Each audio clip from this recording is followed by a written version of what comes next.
The silence of the Colorado high country had become Walter Reynolds' most constant companion. At 72, with the sharp edges of grief for his late wife, Sarah softened by the slow passage of 5 solitary winters. The quiet was less an emptiness and more a presence.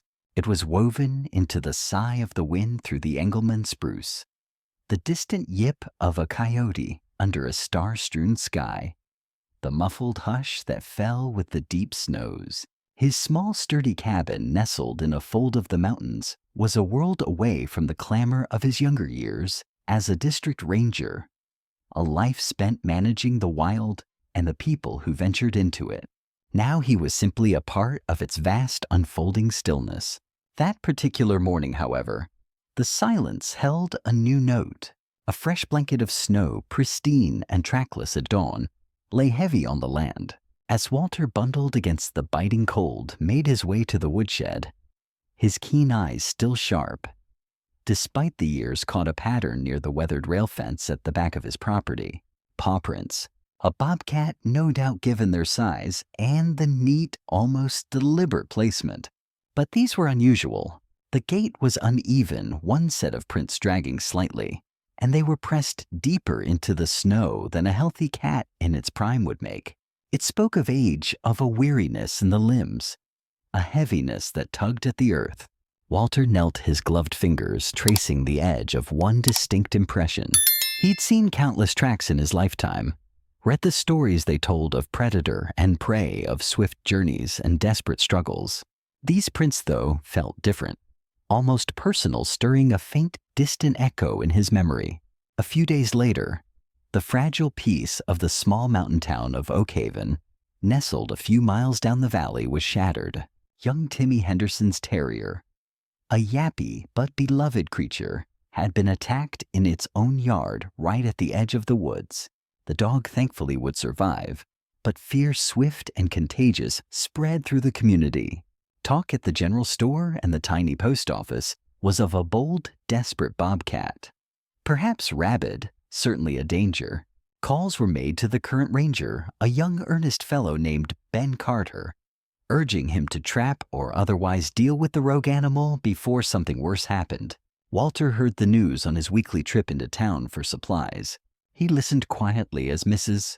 Gable, the postmistress, recounted the incident with wide, anxious eyes.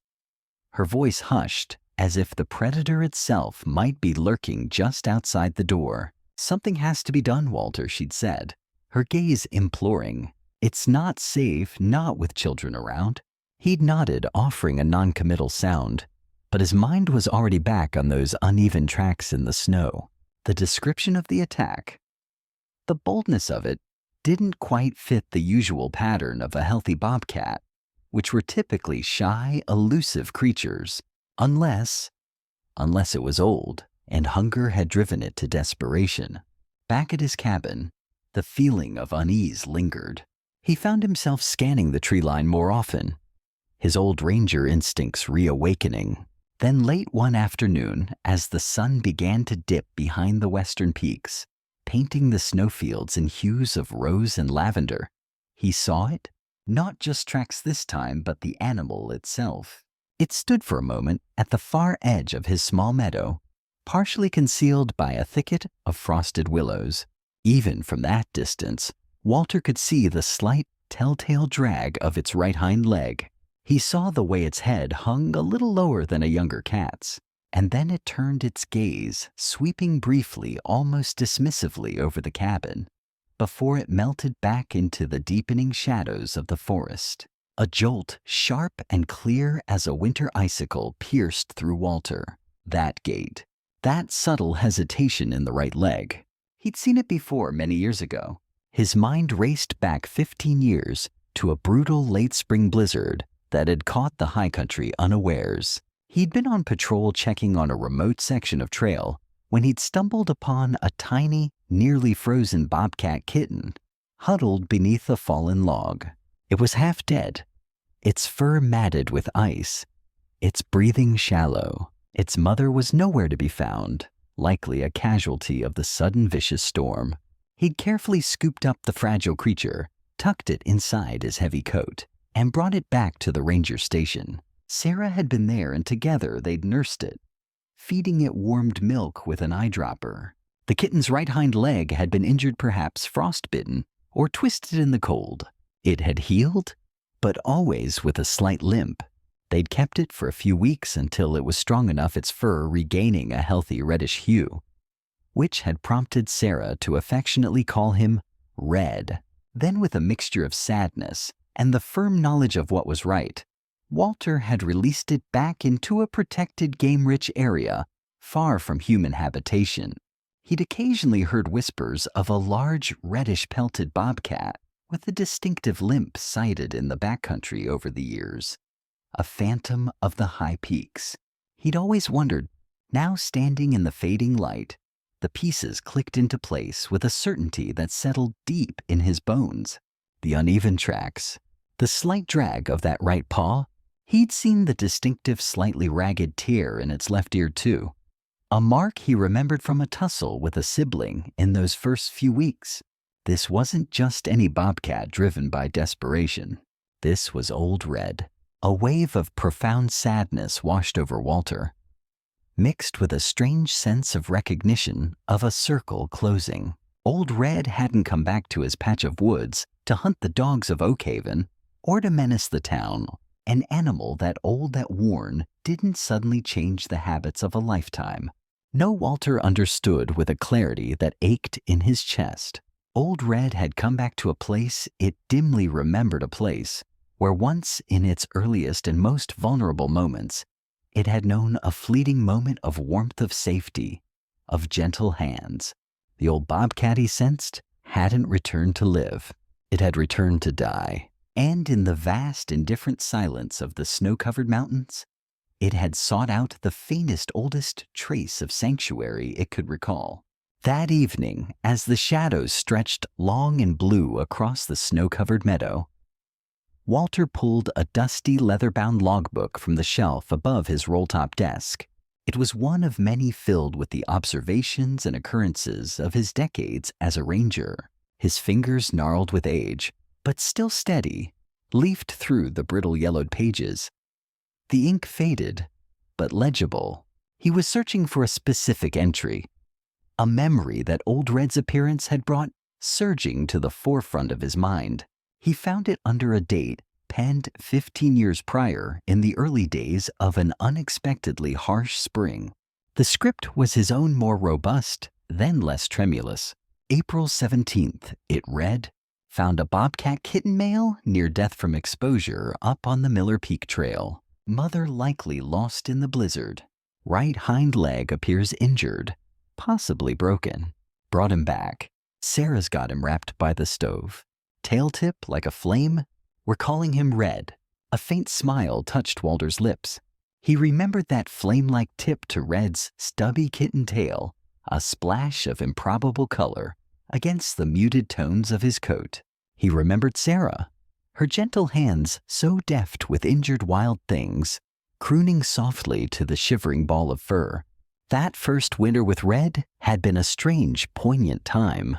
The cabin, usually just a base for Walter's long patrols, had become a temporary animal hospital. Red, with his splinted leg, had gradually recovered his wild spirit, warring with the reluctant acceptance of their care. He'd slept in a basket Sarah had lined with an old woolen shawl right beside the hearth. Sometimes in the dead of night, Walter would find him curled up against the small, decoratively stitched pillow Sarah kept on her rocking chair.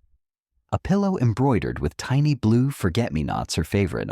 When the leg had mended and the snows finally receded enough for a young bobcat to have a fighting chance, the day came for Red's release.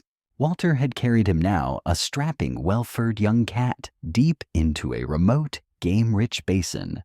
He'd set him down expecting perhaps a moment of hesitation, a backward glance, but Red, true to his wild nature, had simply bolted, disappearing into the undergrowth without a sound, without a sign of acknowledgement.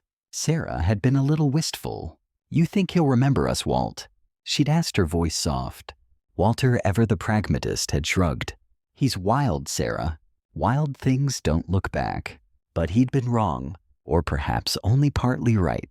The following year, towards the very end of winter, just as the first thaws were beginning to whisper of spring, Walter had seen him.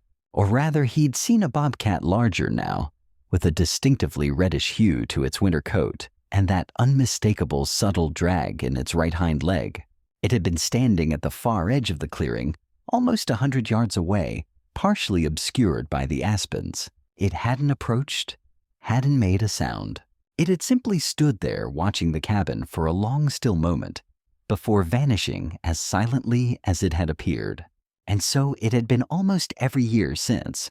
Always at the tail end of the hard winter months, Red would appear a fleeting tawny ghost at the periphery of Walter's world.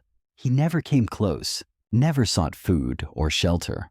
It was Walter had come to believe a kind of silent checking in, a wild creature's brief acknowledgement of a place, perhaps of a memory before the burgeoning life of spring called it back to its solitary existence in the high peaks. He'd never told Sarah about these fleeting visitations, though he suspected she might have seen Red herself on occasion.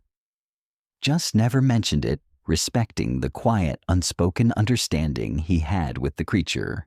But this time it was different, profoundly different. This wasn't the cautious, distant observation of previous years. Old Red wasn't lurking in the shadows, a fleeting glimpse. He was appearing in broad daylight, his movements slow, labored. He didn't shy away from the scent of the cabin from Walter's presence.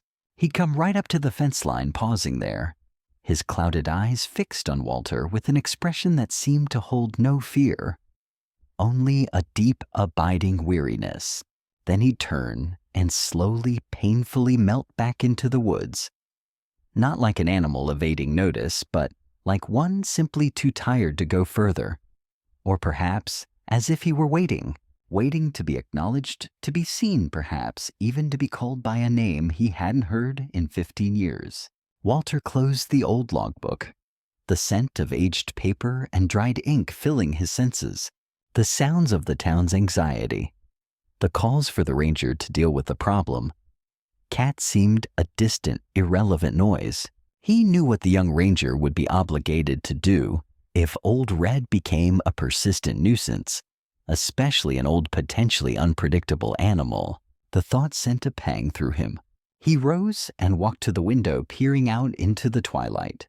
The snowfields were cast in deepening indigo, the stars beginning to prick the darkening sky. Out there, somewhere in the cold, Old Red was struggling through his last days. The image of the tired old cat, his flame-tipped tail long faded to a dull russet, his once powerful body now frail, brought a lump to Walter's throat. He thought of Sarah, of her gentle hands, of the forget-me-not pillow. He thought of that tiny, shivering kitten they had saved, and the wild, free creature it had become. And he thought of the unspoken bond that had somehow endured across 15 years of wilderness and silence. A whisper escaped Walter's lips, so soft it was almost carried away by the sigh of the wind in the eaves. You don't have to die alone, Red. Not out there in the cold. The decision once made settled in Walter's heart with a quiet rightness. There would be no calls to young Ben Carter, no discussions of traps or tranquilizer guns. This was a private matter. A debt of kindness owed a final chapter to be witnessed, not managed. He moved with the deliberate slowness of age, but also with a renewed sense of purpose. He pulled on his thickest woolen coat, the one Sarah had mended at the elbows, so many times its familiar weight a comfort. His old insulated boots, scuffed and creased from countless miles, trekked across these mountains, were next. Around his neck he slung his small durable camera, its lens like a faithful unblinking eye. He paused by the gun rack near the door, his gaze resting for a moment on the Winchester he'd carried for years. But his hand didn't reach for it. This journey required a different kind of courage, a different kind of strength. He wouldn't need a rifle today. He stepped out into the crystalline air of late morning. The sun, though bright in a sapphire sky, offered little warmth against the persistent chill. The snow crunched under his boots as he made his way to the fence line where he'd last seen Old Red. The tracks were still there, etched into the surface, a clear, albeit labored path leading away from the cabin and upwards towards the higher, more remote slopes, towards the very basin where a lifetime ago he had set a young flame-tipped bobcat free. Walter began to follow. The ascent was slow, arduous. The snow deeper in the draws and on the shaded northern slopes made for heavy going. Each step was an effort, his breath pluming in white clouds, his old joints protesting. But he pushed on, driven by a conviction that resonated deeper than physical discomfort. He knew these mountains as he knew the lines on his own hands. He recognized the subtle shifts in the landscape, the way the trees thinned, the way the wind carried a different, sharper bite as he gained elevation. He remembered releasing Red here, the quick, lean strength of the young animal as it bounded away, eager for its wild life. He wondered if some deep instinctual memory of that first freedom, that first taste of an unconfined world, after weeks of care had drawn the old cat back to this specific place. The tracks told a story of increasing weariness. The drag of the right hind leg became more pronounced. The pauses were more frequent, shallow depressions in the snow where Red had rested his body heavy. Walter imagined the old cat, his once powerful muscles, atrophied, his senses dulled by age and illness, pushing onward with that same stubborn will to survive that had kept him alive in these harsh mountains for so many seasons. It was well past midday, nearly 4 hours since he'd left the cabin, when he finally saw him, high up where the timberline began to fray and the landscape opened up to windswept ridges and an immensity of sky. Red lay curled at the base of a gaunt, ancient Engelmann spruce. Its lower branches, killed by years of harsh weather, formed a sparse, dry shelter. The bobcat wasn't sleeping. His head was up, though it rested heavily on his paws. He wasn't startled by Walter's approach. Didn't bolt. Didn't even tense. There was no growl, no baring of teeth, no flicker of aggression in the clouded amber eyes that slowly turned to fix on the old man. There was only a profound, exhausted stillness. Walter stopped a few feet away, his own breathing ragged. He didn't speak, not yet. He simply stood there, man and wild creature, sharing the silence of the high peaks. The wind, raw and cold, whipped around them, tugging at Walter's coat, rustling the dry needles of the spruce. He could see the slight tremor in Red's body, the shallowness of his breathing. Slowly, Walter unbuttoned his coat and carefully, deliberately sat down on the snow-covered ground, a respectful distance from the dying animal. He fumbled with the knot of the thick woolen scarf Sarah had knitted for him years ago, a deep forest green, her favorite color to see him wear. He reached out gently, his movements slow and predictable, and laid the scarf over old Red's thinning back, a small offering of warmth against the encroaching chill of the mountain and the deeper chill that was claiming him. Red didn't flinch. He merely blinked, a slow, languid movement of his eyelids. Walter finally spoke, his voice low, roughened by the cold, and emotion words meant more for the wind and the mountains than for any human ear, yet aimed directly at the creature beside him. I know how it is, old friend. He began, the words coming haltingly. There was a time after Sarah left. I didn't much want to keep going myself. He paused, the memory of that desolate period, a dull ache. But now, he looked out at the vast panorama of snow and sky, at the silent, enduring strength of the peaks. Not just being here like this, it feels like enough, more than enough. The sun began its descent, painting the western sky in streaks of fiery orange and soft violet. The wind picked up a mournful howl that seemed to sweep through the very bones of the mountains. Walter gathered a few dry twigs from beneath the spruce, his fingers stiff, and with his old trench lighter coaxed a small flickering fire to life between them. It wasn't much, just a handful of flames against the encroaching immensity of the cold and the night, but it was something. They sat there, the old man and the old bobcat, side by side in the dwindling light under the shelter of the ancient tree. The small fire crackled softly, casting dancing shadows. The only other sounds were the relentless rush of the wind, and if one listened closely enough, the slow, fading rhythm of a wild heart, gradually peacefully surrendering to the vast, silent embrace of the wilderness it had roamed for so long. What do you think about this story? If you found it interesting, comment good. If you weren't satisfied, type 1. And if you have your own opinion, feel free to share it in the comment section. Don't forget to hit subscribe to support the channel. It's completely free, but means so much to me. Thank you very much. The small fire dwindled its brave flames, shrinking to embers that glowed like fading rubies against the deepening chill of the high-altitude night. Stars diamond hard and impossibly bright in the thin air peppered the vast inky canvas above. The wind, which had howled with such mournful fury at sunset, gradually subsided, leaving behind a profound ringing silence broken only by the occasional soft sigh of snow settling from the spruce branches, or the distant, ghostly hoot of an owl. Walter sat hunched against the rough bark of the ancient tree. Old Red, a quiet, furry weight beside him. The scarf, Sarah's scarf, still lay across the Bobcat's frail back. Hours passed in this shared stillness. Walter drifted in and out of a light, uneasy sleep, the cold seeping into his bones despite his heavy coat. He was aware of Red's breathing shallow and sometimes catching a fragile rhythm in the immense quiet. There was a strange peace in their vigil. 2 old lives nearing their end, sharing a final watch under the silent witnessing stars.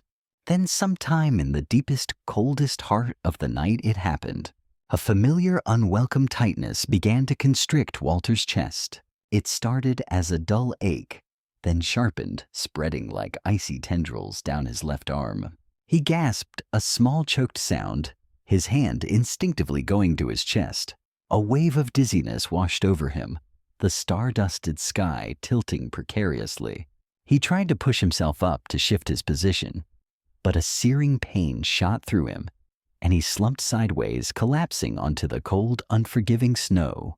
His outstretched hand lay useless, a sudden terrifying numbness creeping through his fingers. Panic, cold and sharp, pierced through the pain. Alone. He was utterly alone, high on this frozen mountain. But he wasn't.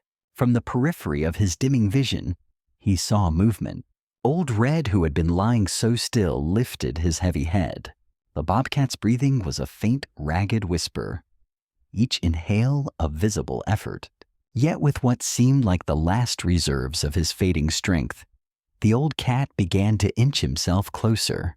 It was a slow, agonizing crawl, his weakened limbs trembling, that once injured hind leg dragging uselessly.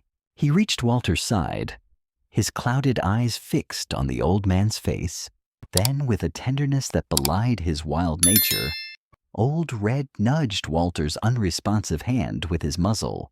A soft, dry nose pushed insistently against his cold fingers. When that elicited no response, the Bobcat made a small rumbling sound deep in his chest. Not a growl, but something softer, almost a question. He nudged the hand again, then, with infinite gentleness, used one paw, its claws carefully sheathed, to lightly scratch at the sleeve of Walter's coat, a soft, insistent tugging. It was as if he were trying, in the only way he knew, how to rouse his companion to pull him back from the brink.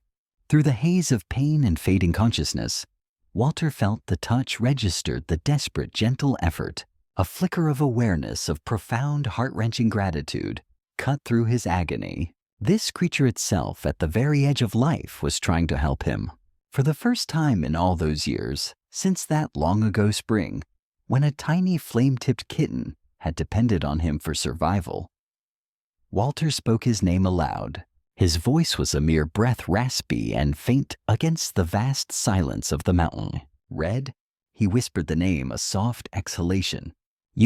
You're still here, as if understanding the words, or perhaps simply sensing the faint shift in the old man's awareness. Old Red ceased his gentle ministrations. With a final weary sigh, he lowered his head, resting it softly, deliberately upon Walter's outstretched, unfeeling hand. And there he remained, a quiet, comforting weight, as still and silent as the mountain around them. The night wore on, an eternity of cold and shadow. Walter drifted, awareness coming and going in waves. The pain in his chest eventually began to subside, receding from a searing agony to a dull, persistent ache. He didn't know how long he lay there.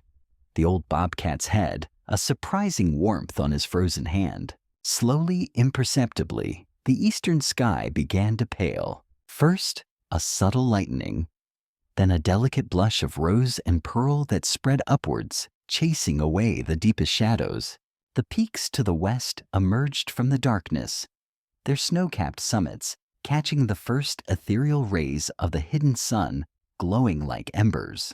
Birdsong, tentative at first, then more confident, began to thread through the crisp morning air. Walter stirred a groan escaping his lips. His arm was stiff cold, but the terrifying numbness had lessened. He could move his fingers just barely. With immense effort, he pushed himself into a sitting position, the world swaying for a moment before settling. He looked down. Old Red lay beside him, his head still resting on the spot where Walter's hand had been. But the shallow rise and fall of his flanks had ceased. His amber eyes, no longer clouded with pain or weariness, were fixed on some distant unseen horizon, reflecting the nascent light of the new day. He was still, utterly still. A profound, quiet sorrow settled over Walter. Yet it was a sorrow unlaced with bitterness or regret. Old Red was gone. He had faced his end, not alone in some dark hidden den, but here under the vast sky beside a flickering fire with a companion from a life he had almost forgotten. He had died with his head resting on the hand that had once saved him, a final silent acknowledgement of a bond that transcended species, a testament to a memory that had guided him home. He looked as though he had simply accepted the end, peacefully holding on to that last point of contact, that last shared warmth, with all the collective memory of a life lived wild and free, yet touched, however briefly, by an unlikely kindness. The sun climbed higher, its warmth slowly beginning to permeate the chill air of the high basin. Walter remained seated beside Old Red for a long time, the silence of the morning broken only by the distant chatter of a chickadee and the soft drip of melting snow from the spruce boughs. His own heart, though still aching with a dull throb, beat steadily a rhythm of survival. He hadn't been sure he'd feel again just hours before. He looked at the old Bobcat, peaceful in death, and knew what he had to do. This wasn't a creature to be left to the scavengers, not after their shared vigil. Red deserved a final resting place, a mark of remembrance. The journey back down the mountain was slow, each step heavy, not just with physical weariness, but with the weight of his loss. He fetched his old sturdy shovel and a small flat piece of shale he'd kept by his woodshed, suitable for carving. Then with a canteen of water and a piece of jerky, he made the arduous trek back up to the Engelmann spruce. He chose a spot right beneath the sparse, sheltering branches where Red had spent his last hours. The ground was frozen solid near the surface, but Walter worked patiently, chipping away at the earth, his movements economical, born of long habit. It took him most of the afternoon. When the shallow grave was ready, he gently lifted Old Red, the cat's body surprisingly light, and laid him within. He covered him with the earth, then rolled heavy stones over the spot to protect it. Finally, using the pointed end of an old file, he painstakingly etched words into the surface of the shale. "Here lies Old Red, who came back when no one else would." He propped the stone against the trunk of the spruce, a simple, enduring monument in the vast wilderness. A few days later, back in his cabin, Walter sat at his old roll-top desk. The fear that had gripped Oakhaven after the dog attack still lingered in the air whenever he went to town. He knew young Ranger Carter would be under pressure to act if another problem animal was sighted. Walter picked up his pen. He didn't write to Carter directly. Instead, he wrote a piece for the Oakhaven Valley Chronicle, the small local newspaper that served their scattered mountain community. He told the story of Old Red, of finding the near-frozen kitten 15 years prior, of nursing him back to health with Sarah. He wrote of Red's unexplained annual winter visits, brief sightings at the edge of the woods, like a silent acknowledgement across the years. And he wrote of this final return, of following the tracks of finding the old dying cat, not seeking to cause harm, but seemingly seeking a familiar place to end his days. He described their last night together on the mountain, sparing no detail of his own frailty or the Bobcat's final gentle act. He titled the piece, "Don't Shoot the Shadows. Some are just old friends." Saying goodbye, he ended it with a plea to his neighbors, a reminder that not every wild creature that appeared old or acted unusually was a menace to be eradicated. Sometimes he wrote, "They were just weary travelers at the end of a long road, deserving of a little peace, a little understanding." The article, when it appeared, caused a stir. Some dismissed it as the sentimental ramblings of an old man, but many others were touched by it. The story of Old Red the hunter, who had returned not in aggression, but in what seemed like a search for solace, resonated with a deeper, often unacknowledged respect for the wild creatures that shared their mountain home. The calls to do something about any sighted bobcat lessened. A different kind of conversation began in Oakhaven, one tinged with a new thoughtfulness. The following year, as the snows began to melt and the first wildflowers tentatively poked through the earth, something unexpected happened.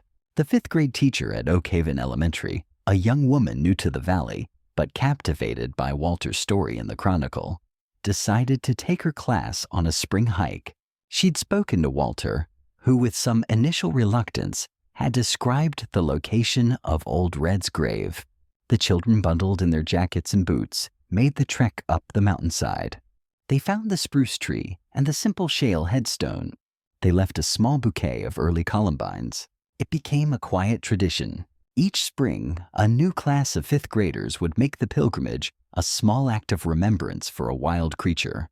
And the old ranger who had understood him, Red's resting place, became a quiet lesson in compassion, a landmark of an unlikely friendship.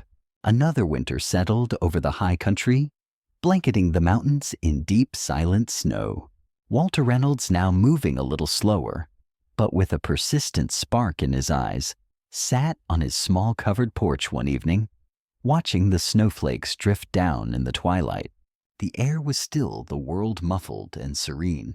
He wasn't thinking of anything in particular, just feeling the cold air on his face, listening to the profound quiet of the forest. Then he heard it, a faint sound, almost imperceptible, the soft crunch of paws on snow circling the far edge of his cabin, just beyond the reach of the porch light. It was an uneven gait, a slight drag. His heart didn't leap with alarm. He didn't reach for the door, didn't strain his eyes into the gathering darkness. A slow smile touched his lips, a smile of gentle recognition, of quiet welcome. Without turning his head, he whispered into the snowy air, his voice barely louder than the falling flakes. "Welcome back, old friend."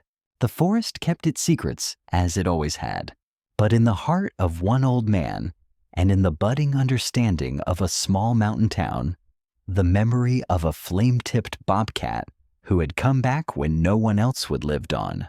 What do you think about this story? If you found it interesting, comment good. If you weren't satisfied, type 1. And if you have your own opinion, feel free to share it in the comment section. Don't forget to hit subscribe to support the channel. It's completely free, but means so much to me. Thank you very much.